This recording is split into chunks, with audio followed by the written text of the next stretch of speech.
জননীং শারদাং দেবীং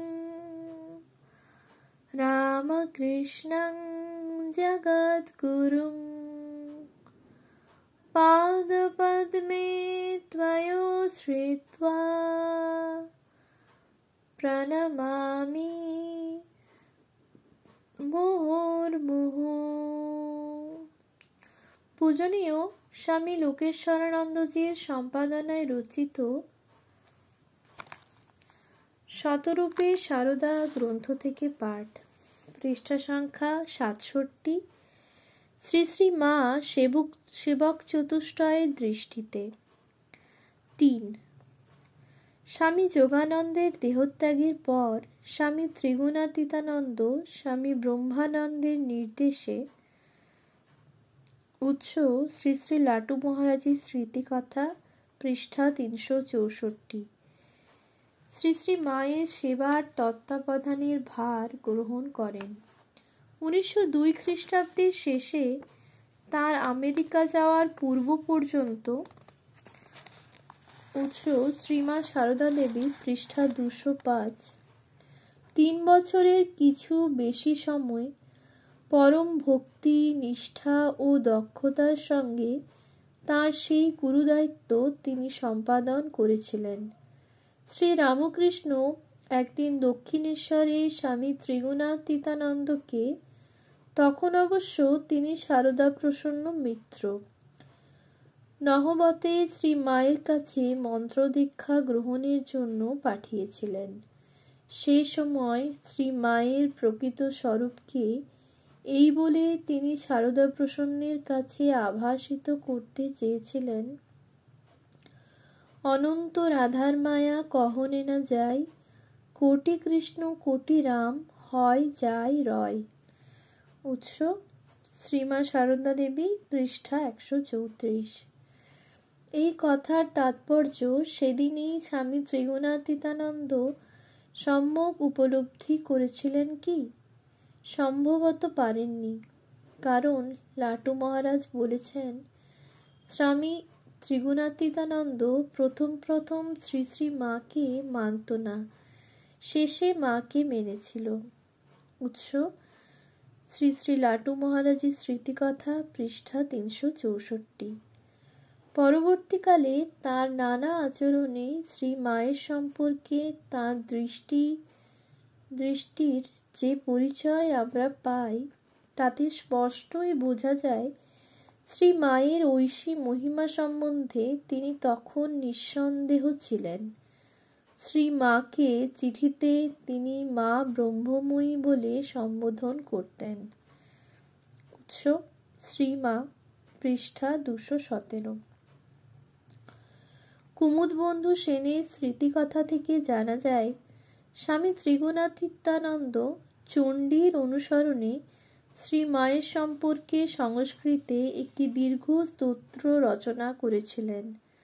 স্তোত্রটির একটি প্রতিলিপি তিনি কুমুদবন্ধু সেনকে দিয়েছিলেন এবং প্রত্যেক দিন ভোরে সেটি তাকে আবৃত্তি করতে উপদেশ দিয়েছিলেন। উৎস Prabuddha Bharata, volume LV11, page number 183। হয়তো তিনি নিজেও প্রত্যহ তাই করিতেন। উদ্বোধনের প্রথম বর্ষের ১৩০৬ 18তম সংখ্যায় স্বামী ত্রিগুণাতীতানন্দ শারদীয়া দুর্গাপূজা উপলক্ষে আনন্দময়ীর আগমন শিরোনামে একটি প্রবন্ধ লিখেছিলেন।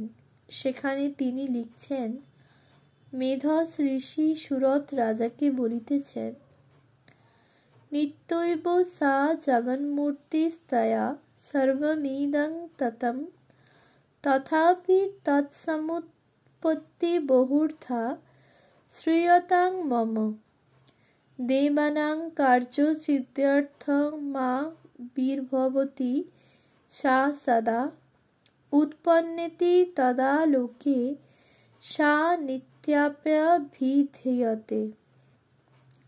অর্থাৎ সেই জগন্মূর্তি স্বরূপ সর্বব্যাপী মহামায়া জন্মাদিরহিত ও নিত্য হইলেও প্রায়ই ভক্তদিগের কার্যসিদ্ধির জন্য মধ্যে মধ্যে পৃথিবীতে আবির্ভূত হন।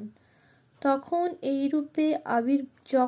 এইরূপে আবির্ভূত হন, তিনি নিত্য হইলেও তখন তাহাকে উৎপন্ন অথবা অবতার বলা যায়। উৎস উদ্বোধন ৬০তম বর্ষ, পৃষ্ঠা ৪৫১-৫২। কথাগুলি লেখার সময়ে স্বামী ত্রিগুণাতীতানন্দের মানসনেত্রে কি শ্রী মায়ের মূর্তিটি উদ্ভাসিত হয়ে ওঠেনি? শ্রী মায়ের প্রতি স্বামী ত্রিগুণাতীতানন্দের অসাধারণ ভক্তির নিদর্শন হিসেবে একটি ঘটনা বিশেষভাবে উল্লেখযোগ্য। 1899 খ্রিস্টাব্দের 30শে অক্টোবর শ্রী মা কলকাতা থেকে বর্ধমানের পথে জয়রামবাটি অভিমুখে যাচ্ছেন। সঙ্গে আছেন সেবক সারদা মহারাজ, স্বামী ত্রিগুণাতীতানন্দ। ঘটনাটির বিবরণ শ্রী মায়ের মুখে শুনে শ্রী মায়ের এক সময়ের অন্যতম সেবক লিখেছেন, দামোদর পার হইয়া শ্রী মা পালকি অভাবে গরুর গাড়িতে চলিয়াছেন, আর সারদা মহারাজ লাঠি কাঁধে গাড়ির আগে হাঁটিয়া চলিয়াছেন।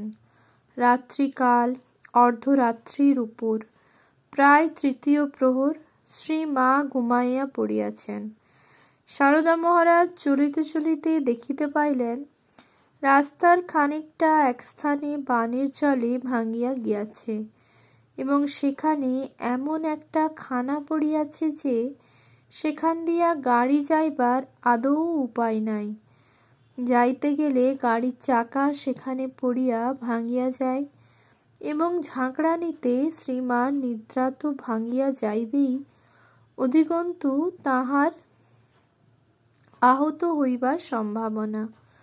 অতএব যাহাতে গাড়িখানি অনায়াসে যায় এবং শ্রী মার নিদ্রাও না ভঙ্গ হয়, এরূপ একটা উপায়স্বরূপ মতলব আঁটিয়া নিজে উপুড় হইয়া ওই খানায় শুইয়া পড়িলেন। কেহই জানিতে পারিল না তাহার উদ্দেশ্য ছিল যে তাহার স্থূল শরীরের উপর দিয়া গাড়িখানি যাইতে পারিবে। উদ্দেশ্য অবশ্য তাহার মহৎ ছিল, কিন্তু একবারও ভাবিলেন না যে ঐরূপ করায় তাহার মৃত্যু অনিবার্য। অধিকন্তু সেই জনমানবহীন স্থানে এবং গভীর নিশাকালে তিনি ব্যতীত শ্রী মাকে কে দেখিবে? কে শ্রী মার রক্ষণাবেক্ষণে মোতায়েন হইবে? তিনি যে সে ভার লইয়া কলিকাতা হইতে আসিয়াছেন। একটা কথা আছে, ভবিতব্য কে খণ্ডাইতে পারে? এক্ষেত্রেও তাহাই হইল। গাড়িখানি খানার নিকটবর্তী হইলে শ্রী মার অকস্মাৎ নিদ্রা ভঙ্গ হওয়ায় চন্দ্রালোকে তিনি দেখিতে পাইয়া ব্যাপারটা সব বুঝিলেন। চিৎকার করিয়া গাড়োয়ানকে গাড়ি থামাইতে বলিয়া স্বয়ং অবতরণ করিলেন এবং সারদা মহারাজকে তাহার কৃতকর্মের জন্য যৎপরণাস্তি ভৎসনা করিয়া হাঁটিয়া খানাটি পার হইলেন। গাড়িও খালি হওয়ায় উহা নির্বিঘ্নে পার হইয়া আসিল। অবশ্য সারদা মহারাজকে সাহায্য করিতে হইয়াছিল। পরবর্তীকালে শ্রী মা সারদা মহারাজের নিষ্ঠা ও গুরুভক্তির বিশেষ প্রশংসা করিয়া এই গল্পটি আমাদের নিকটে করেন। উৎস শ্রী মা, পৃষ্ঠা ২২-৪। এক হিসাবে স্বামী ত্রিগুণাতীতানন্দের এই আচরণ হঠকারিতা, কিন্তু এই হঠকারিতার মূলে শ্রী মায়ের প্রতি তাঁর যে ভক্তি ও ভালোবাসা আমরা লক্ষ্য করি তা তুলনাহীন। আশুতোষ মিত্র শ্রী মায়ের প্রতি স্বামী ত্রিগুণাতীতানন্দের অপূর্ব ভক্তির আর একটি দৃষ্টান্তের উল্লেখ করেছেন। তিনি লিখেছেন, গোলাপ মা একদিন শ্রী মার সম্মুখে বসিয়া সারদা মহারাজের বিষয় গল্প করেন।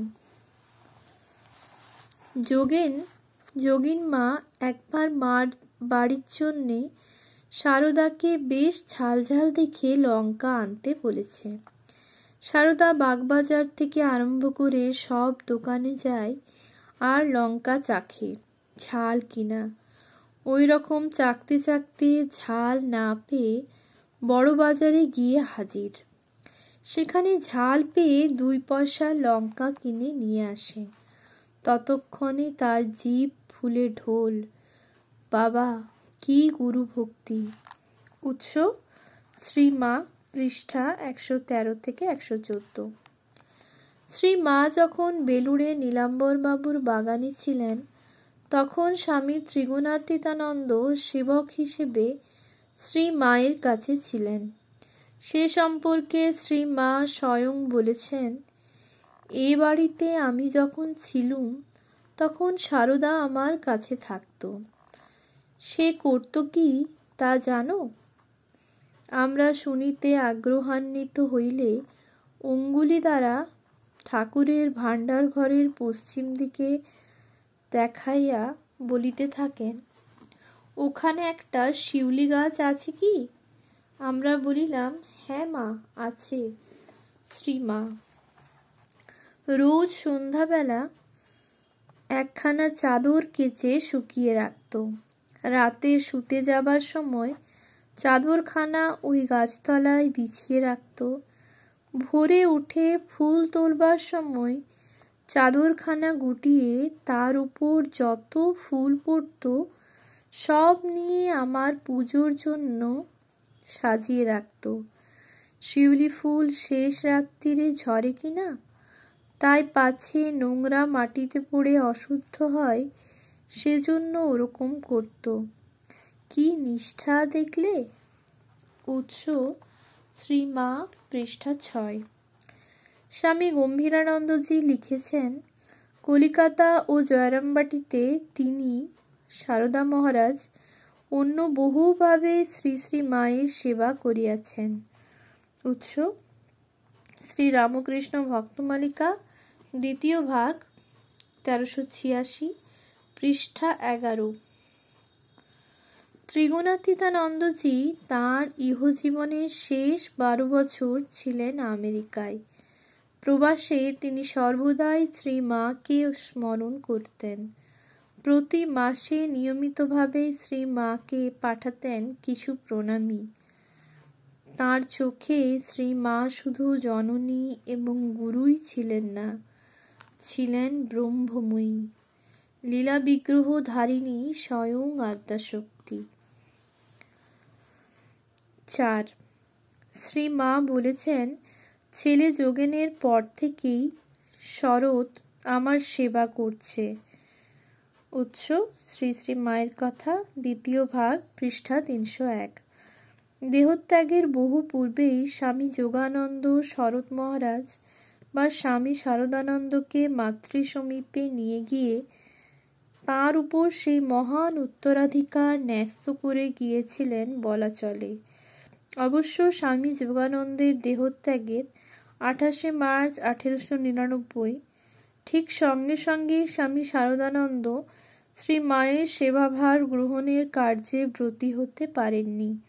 স্বামী যোগানন্দের দেহত্যাগের সময় তিনি স্বামীজির আদেশে প্রচার ও অর্থ সংগ্রহের উদ্দেশ্যে পশ্চিম ভারতে গিয়েছিলেন। তারপরে মঠে ফিরে এসে তাঁকে মঠ মিশনের নানা কাজে ব্যস্ত থাকতে হয়। ওই সময় শ্রী মায়ের সেবায় মূলত ব্রহ্মচারী কৃষ্ণলাল, সন্ন্যাসজীবনে স্বামী ধীরানন্দ নিযুক্ত ছিলেন এবং স্বামী ত্রিগুণাতীতানন্দের উপর শ্রী মায়ের সেবার তত্ত্বাবধানের ভার ছিল। 1902 খ্রিস্টাব্দের শেষে স্বামী ত্রিগুণাতীতানন্দ আমেরিকা যাত্রা করার পর ক্রমে স্বামী শারদানন্দের উপরেই শ্রী মায়ের সেবাভার এসে পড়ে এবং তদবধি শ্রী মা যতদিন মরদেহে বর্তমান ছিলেন ততদিন তিনিই ছিলেন মায়ের প্রধান সেবক। শ্রী মা বলতেন, শরৎ হচ্ছে আমার ভারী। উৎস শ্রী শ্রী মায়ের কথা, 2য় ভাগ, পৃষ্ঠা 139। বলতেন, আমার ভার নেওয়া কি সহজ? শরৎ ছাড়া কেউ ভার নিতে পারে এমন তো দেখিনি। সে আমার বাসুকি, সহস্র ফনা ধরে কত কাজ করেছে, যেখানে জল পড়ে সেখানেই ছাতা ধরে। উৎস শ্রী শ্রী মায়ের কথা, দ্বিতীয় ভাগ, পৃষ্ঠা 302। ওম শান্তি শান্তি শান্তি। হরি ওম তৎসৎ। শ্রীরামকৃষ্ণার্পণমস্তু।